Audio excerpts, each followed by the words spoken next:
Bien, ben bonjour à tous. Très rapidement, je pense que vous connaissez le sujet de cette présentation. Mon objectif, c'est vraiment de parler un petit peu de nouveaux outils. Alors nouveaux, ils ne sont pas très très nouveaux peut-être pour tous, mais qui sont plutôt SDR et le Raspberry, et dans un domaine bien particulier qui est leur utilisation dans QO100. Donc ça va être le thème. Rapidement, pour ceux qui auraient la chance de ne pas me connaître, parce que je crois que malheureusement c'est un peu difficile, je suis Jean-Louis Truquet, je suis radioamateur depuis l'âge de 14 ans, donc j'ai des cheveux gris, mais je revendique le fait que j'ai commencé jeune, et je suis aussi l'ex-président du REF depuis jusqu'au mois de juin, et animateur de F8 KCF, parce que je crois beaucoup au rôle des radioclubs et de la présence locale pour faire notre passion. Donc je suis un ardent défenseur du contact local. Les associations nationales sont très utiles, mais je pense qu'il faut aussi avoir une présence locale. Alors, je vais être très clair, que vous soyez déjà un expert ou que vous soyez un novice, mon seul objectif aujourd'hui, ce n'est pas de vous transformer de novice en expert ou d'expert en super expert, c'est simplement de vous inciter à expérimenter. Parce que je pense que vous rappelez tous que notre objectif, c'est l'expérimentation. Donc c'est vraiment de vous inciter à expérimenter. Le pire qui puisse vous arriver, c'est la photo de droite. Ça fait un peu de fumée. On a quelques problèmes, on a perdu quelques sous parce qu'on a cramé quelque chose, mais on a eu le plaisir d'au moins d'essayer quelque chose. Le programme, il est relativement chargé, mais on va essayer de tenir les temps. C'est un petit rappel sur QO100, une présentation rapide des nouveaux outils, et qu'est-ce qu'on peut en faire dans deux domaines. D'une part, la télévision numérique sur le satellite, d'autre part, l'émission et réception SSB, toujours sur le satellite, sachant qu'un certain nombre de ces techniques peuvent être utilisées aussi en terrestre. Alors, on va commencer par le satellite QO100. C'est certainement des rappels, mais il y a quelques rappels importants et je voulais les faire. C'est un projet qui a débuté il y a fort longtemps et on peut se féliciter quand même que nous ayons pu avoir accès à ce satellite. Le projet a été débuté en 2012, il a été lancé en 2018 et il est à notre disposition depuis le début 2019. Il y a une bonne nouvelle, c'est qu'il a une durée de vie estimée d'environ 15 ans, donc même si vous n'y êtes pas encore, vous avez encore quelques temps pour le rejoindre. Je crois qu'il faut qu'on remercie trois groupes qui ont particulièrement permis cette réalisation. C'est l'opérateur qatari Eutelsat, l'association des radioamateurs qataris, QRS, et l'AMSAT DL, parce que sans ces trois groupes et leur coopération au cours de toutes ces années, le satellite ne serait pas là. Le satellite, je pense que si vous ne l'avez jamais vu, c'est un gros morceau. Vous voyez la photo qui est en bas. Je ne sais pas s'il y a un pointeur. Oui, il doit y avoir un pointeur. C'est ça le satellite. Donc vous voyez, ce n'est pas un petit satellite. C'est un satellite commercial. Il y a un certain nombre de données qui sont confidentielles sur ce satellite, mais c'est un gros satellite d'une durée de 15 ans. Alors qu'est-ce qu'il y a pour nous dans ce satellite? Parce que c'est ça qui nous intéresse. C'est quelle est la charge amateur? Alors qu'est-ce qu'il y a ce qu'il y a pour nous dans ce satellite? En fait, ce qui est représenté ici, c'est en fait deux transpondeurs qui permettent des transpondeurs linéaires qui permettent de transférer, si vous voulez, les émissions reçues en 2400 MHz vers la bande 10 GHz. Et ce satellite, il a été construit par nos amis allemands de façon totalement redondante. Vous voyez que tous les éléments sont doublés et il a été construit avec une technologie qui est celle des technologies spatiales professionnelles. L'émission vers le satellite a lieu en 2400 MHz et en polarisation circulaire, et la réception a lieu en 10 GHz, et soit en polarisation verticale pour ce qu'on appelle la bande étroite, c'est-à-dire le NB, soit la polarisation horizontale pour la télévision. Alors, un petit mot là-dessus, on ne va pas rentrer dans le détail de tout ça. Vous voyez que tout est redondant, tout peut être commuté. Et il faut savoir que ces deux éléments-là, qui sont les amplificateurs de puissance, sont les mêmes que ceux qui sont utilisés professionnellement sur le satellite.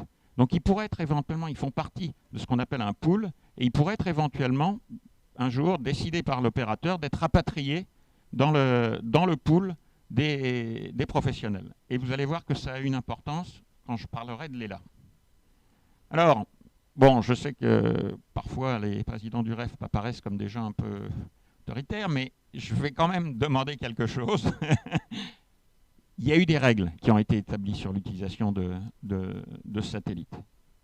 Je sais bien que les plans de bande, tout ça, c'est embêtant, mais ces règles, elles ont été établies par l'AMSAT-DL et la société Qatari, et s'il vous plaît, je vous demande instamment de les respecter.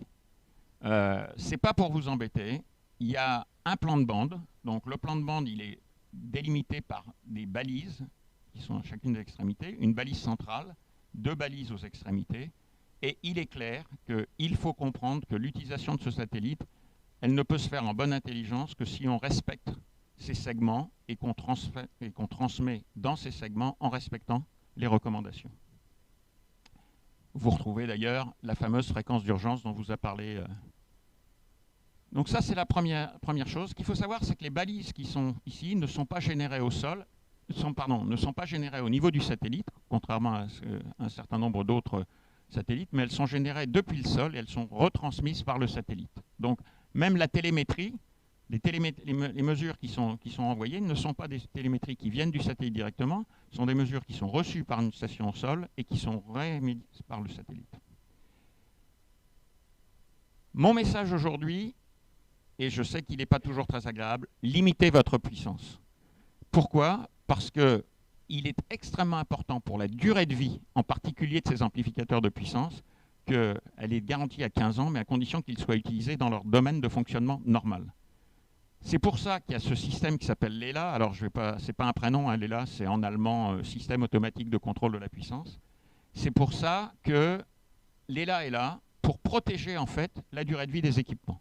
Donc, quand vous ne respectez pas la puissance, en fait, potentiellement, vous diminuez la durée de vie des équipements. À tel point même qu'il y a eu 1 ou 2 cas d'abus tels que la société qui opère le satellite a reçu une alarme qui a nécessité leur intervention pour couper le transpondeur.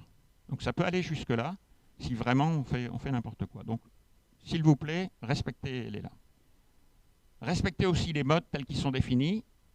Il a été décidé qu'il n'y aurait pas de FM, qu'il n'y aurait pas de modes numériques vocaux et que les expérimentations, comme l'a dit justement Frédéric, sont tout à fait possibles, mais dans des modes étroits et dans les segments qui ont été définis. Donc, vous pouvez faire du FreeDV, vous pouvez faire du PSK, vous pouvez faire un certain nombre de choses, mais en respectant les segments et en respectant la largeur de bande. Voilà à quoi ça ressemble le spectre quand vous l'avez vu. Hein, vous voyez que ça, c'est du SDR console. Vous avez la balise centrale, les 2 balises, et on reste à l'intérieur. Je pense que ça, vous le connaissez tous. Donc, pardon, j'ai été un petit peu plus trop vite. Voilà, deuxième transpondeur. Donc ça, c'était le transpondeur bande étroite, ce qu'on appelle le transpondeur bande étroite. Le deuxième transpondeur, c'est le transpondeur télévision. Donc il a le même principe. Il y a un plan de bande avec une balise télévision qui diffuse en permanence, en boucle, une vidéo qui a été éditée par l'AMSAT-DL et les Qataris. Et puis une série de canaux qui ont été définis pour des modes plus ou moins larges de télévision, certains jusqu'à 1 méga échantillon par seconde, d'autres plus étroits. Et là aussi, c'est pareil, on transmet dans la bande définie, on transmet uniquement dans les modes définis qui sont des VBS et des VBS2. On a autorisé un certain nombre d'expérimentations en DVB-T, mais c'est à titre expérimental. Le DVB-T n'a pas d'intérêt en satellite. On limite sa puissance de façon à être toujours au moins 1 dB inférieur à celui de la balise. Et on peut vérifier, comment on vérifie son niveau de puissance. Et on n'émet pas pour d'une durée de plus de 10 minutes. L'AMSAT-DL a été obligé de faire un rappel à l'ordre parce que les diffusions en boucle de bandes vidéo faisant la promotion d'une région, ainsi de suite, était devenue malheureusement la pratique sur le satellite. Et c'est pour ça que vous en voyez moins. C'est parce qu'effectivement, il était demandé de rester dans le domaine amateur. de la même façon, pas de film, pas de musique ou de vidéo protégée avec des droits d'auteur. On n'est pas une société de diffusion, hein, on ne diffuse pas de films sur le satellite. Et l'intérêt, même si c'est radio amateur, j'avoue honnêtement que rediffuser la réunion du Radio Club local est quand même assez limité. Par contre, si vous avez effectivement fait une présentation ou quelque chose, ou une expédition qui a un intérêt général, mais il ne faut pas hésiter éventuellement à la mettre à disposition. Voilà à quoi ressemble le satellite, le transpondeur. Donc là, vous voyez la balise ici, et vous voyez, par exemple, une émission qui avait lieu là. Alors, je vous ai mis sur la présentation, il y aura des liens sur un certain nombre de sites web qui vous permettent de retrouver ces informations.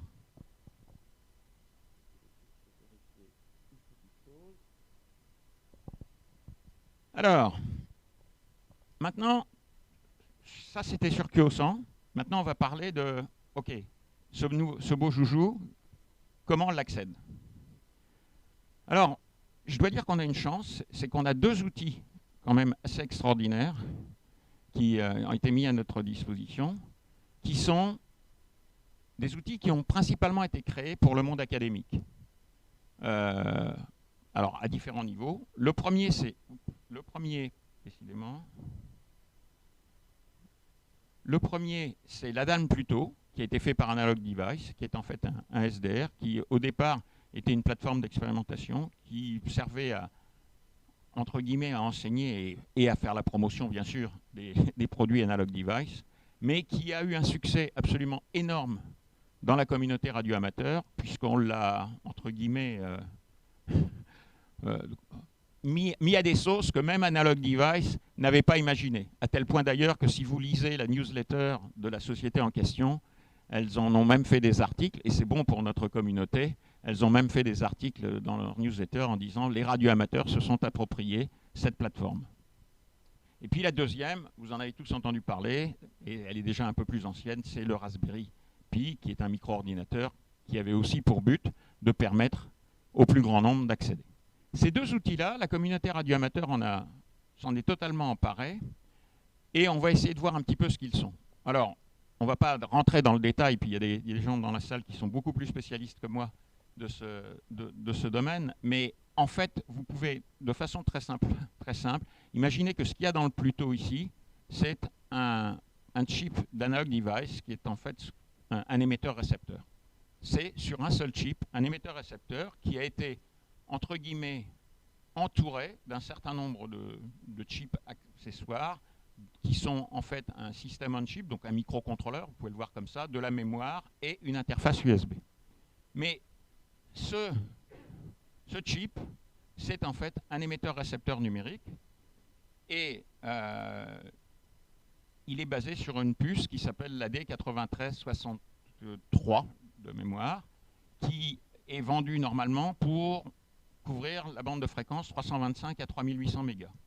Mais il se trouve qu'en fait, cette même puce, exactement la même, existe sous une autre référence, la 64, qui, elle, couvre de 70 à 6000 mégas.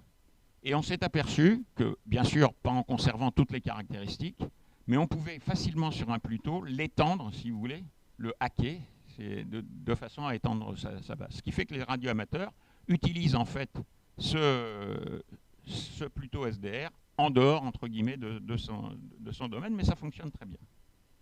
C'est un produit 12 bits, il ne sort pas beaucoup de puissance, il coûte pas très cher, hein, parce qu'on peut quand même considérer que 200 €, c'est quand même un prix relativement abordable. Je dirais que je ne lui trouve pas énormément d'inconvénients dans nos utilisations. Il y a simplement peut-être quelque chose auquel j'attire votre attention, c'est que la stabilité de l'OCXO dans le Pluto n'est pas géniale. Donc il y a eu plusieurs propositions de modification, soit de remplacer l'OCXO, soit de substituer un OCXO externe ou un GPSDO externe pour en améliorer la stabilité. En DATV, ce n'est absolument pas nécessaire. En SSB, c'est utile si vous voulez être absolument sur la fréquence. Voilà, on pourrait en parler pendant des heures. Il faut se rendre compte que le monde académique a aussi totalement adopté ce produit, qu'il y a plein, vous trouverez sur Internet, mais des dizaines et des dizaines de papiers sur le sujet. Il y a la communauté GNU Radio qui, elle aussi, a développé un certain nombre de modules autour de ce SDR. Donc effectivement, c'est une solution entre guillemets facile. Il y en a d'autres, je pense que tu en parleras peut-être un petit peu par la suite. Ce n'est pas la seule, mais c'en est une qui effectivement aujourd'hui est très courante. Alors qu'est-ce qu'on va faire avec ça? Ben, la première application qu'on va essayer de faire avec ça, c'est qu'on va essayer d'en faire un émetteur et un récepteur télévision.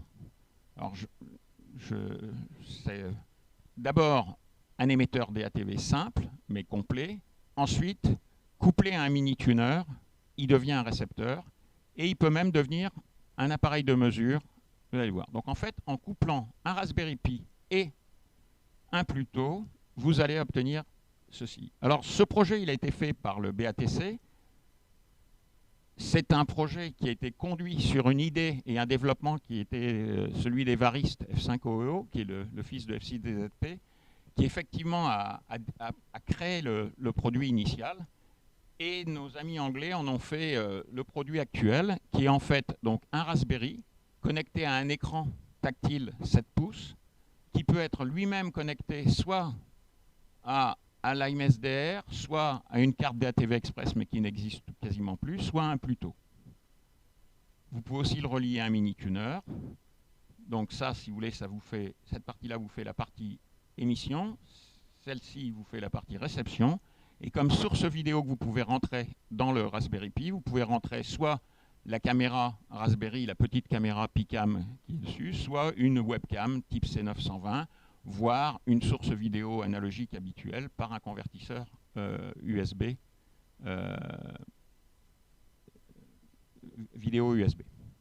Donc tous les détails se trouvent sur le site du BATC, et je vous encourage donc à aller voir ça. Et voilà en quoi ça consiste. Alors je ne vais pas, il est exposé là-bas, mais donc ça, si vous voulez, c'est l'écran avec l'écran tactile. Le Pluto, ça c'est le signal généré en télévision en 333 sur tout ça c'est contrôlable par un écran tactile, donc c'est très facile. Vous voulez changer la fréquence, vous voulez changer le symbole RAID, vous voulez changer le taux de FEC, tout ça se fait par un menu extrêmement facile d'utilisation.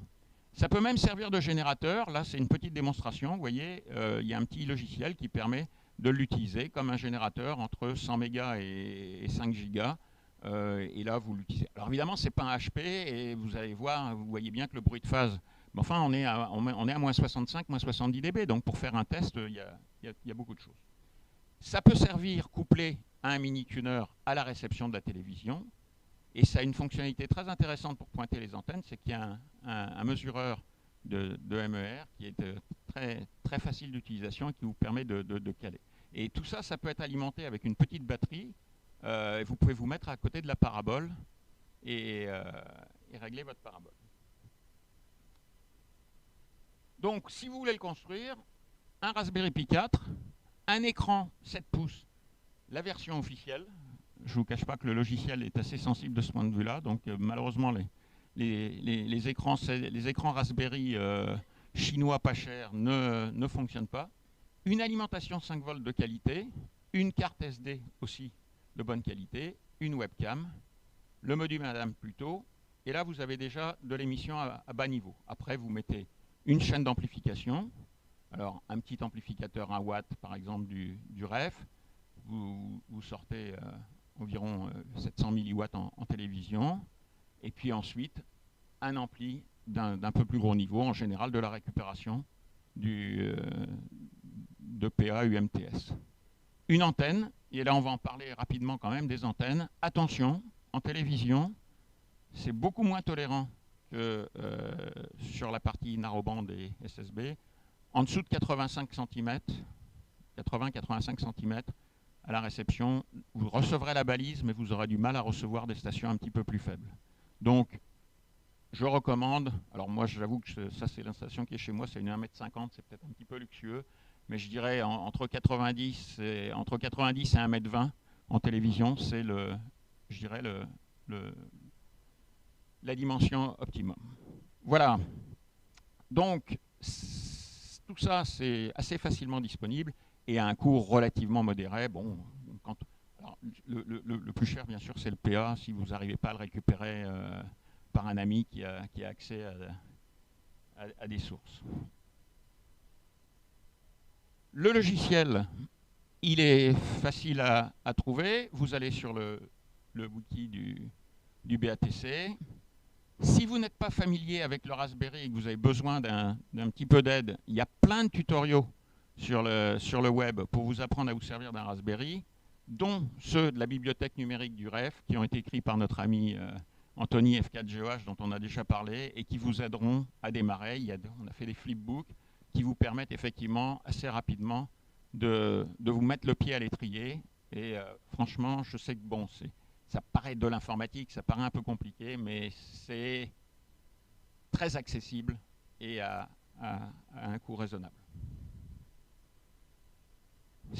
On va parler quand même un peu de réception. Là, on a fait l'émission.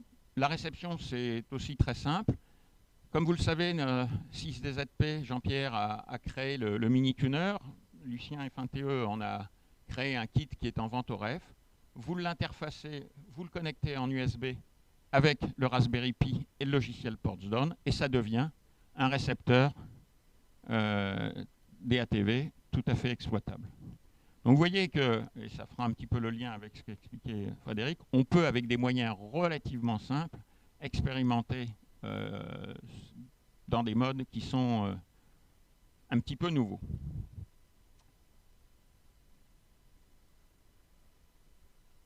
Alors, ça c'était sur la télévision. On va maintenant, je vérifie où j'en suis en termes de temps. Je pense que je suis encore largement, à peu près dans les temps. On va parler un petit peu de la solution de la SSB. Parce que exactement le même matériel, ce que je viens de vous montrer pour faire de la télévision, exactement ce même matériel, simplement en changeant les logiciels, vous pouvez être actif sur le transpondeur SSB. Alors, il y a une solution très connue qui utilise SDR Console. Donc vous pouvez avoir un PC avec SDR Console qui sera connecté à votre plutôt SDR. Et ça, il y a d'excellents tutoriels là-dessus. Je vous réfère au site de Christian F5UI et celui de son auteur. Mais il faut se rendre compte qu'il y a aussi d'autres solutions. Et c'est ces autres solutions que je voulais vous proposer un petit peu de voir aujourd'hui, qui sont intéressantes à expérimenter. Après, on les utilise ou on ne les utilise pas. Qui sont en fait une solution par F1 ATB qui s'appelle Remote SDR, une solution par un OM allemand qui s'appelle DJ0 ABR et l'AMSAT-DL, et enfin le groupe Microwaves anglais. On va regarder ces trois solutions. Donc là, c'est un concept un peu différent. Toujours Notre-Dame plutôt, relié à un Raspberry Pi 4, mais en fait, on va connecter un navigateur sur le Raspberry Pi 4. Et ce navigateur, il peut être soit celui de votre PC, soit celui d'un téléphone. Et grâce au logiciel qui a écrit F1 ATB, vous verrez apparaître sur votre téléphone ou sur votre PC ce petit écran qui vous permet en fait de recevoir et de transmettre en SSB ou dans tout autre mode numérique sur QO100. Donc, vous voyez la simplicité de la solution. Et gros avantage, c'est qu'éventuellement, ceci peut être un câble Ethernet. Donc, si vous souhaitez mettre cette partie-là et les antennes un petit peu distantes du lieu où vous travaillez, c'est assez facile à faire. Donc, première solution, je l'ai essayée, elle fonctionne très bien. Je vous rappelle que le remote n'est autorisé sur QO100 que en usage local, c'est-à-dire que théoriquement, on n'est pas censé faire du remote, sauf circonstances absolument exceptionnelles. Ça doit être l'opérateur même de la station qui opère. Vous ne pouvez pas mettre un émetteur à disposition du public sur QO100. C'est une règle qui a été édictée par l'AMSAT. C'est en usage local et à titre personnel. voilà une première solution. Son avantage, bon, mis à part qu'elle est française, mais ça je peux le dire, elle a aussi un gros intérêt, c'est que vous pouvez utiliser des devices comme des tablettes ou des portables pour accéder à QoS. La deuxième solution, c'est toujours la même architecture. Elle a été écrite par nos amis allemands, DJ0 ABR, mais là, en fait, l'écran est connecté directement sur le Raspberry Pi. Vous utilisez le Raspberry Pi comme vous utiliseriez un contrôleur standard.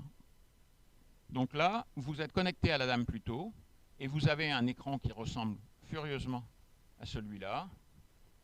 Et pareil, émission-réception.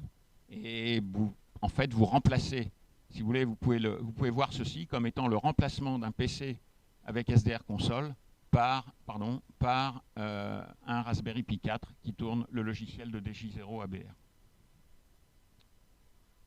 Donc, deuxième solution. Troisième, et la dernière, mais je pense qu'il y en aura d'autres, un projet qui a été fait par le groupe Microwave anglais, qui, lui, a toujours sur le même principe, et en utilisant l'écran 7 pouces, a développé un transceiver émission-réception de 70 MHz à 5 Go 7, et ce logiciel est compatible avec le logiciel DATV PortZone. Donc vous pouvez installer ce logiciel sur un Raspberry Pi 4, le faire coexister avec le PortZone, et vous avez un transceiver qui peut être utilisé pour la partie VHF, UHF, SHF du spectre. Voilà, vous avez tous les liens ici. Voilà les liens. Donc, vous voyez qu'il y en a beaucoup. Je vous encourage à naviguer, à expérimenter. N'hésitez surtout pas. Vous pouvez y passer des heures. Après, vous choisirez celui que vous préférez. Et en tout cas, pour moi, mon message il sera relativement bref et court. Bonne expérimentation, essayez et n'hésitez surtout pas. Et puis, si vous avez besoin si je peux vous aider, essayez de me contacter sur f5djl@f5djl.fr. C'est une adresse relativement facile à retenir et j'essaye de répondre aussi rapidement que possible.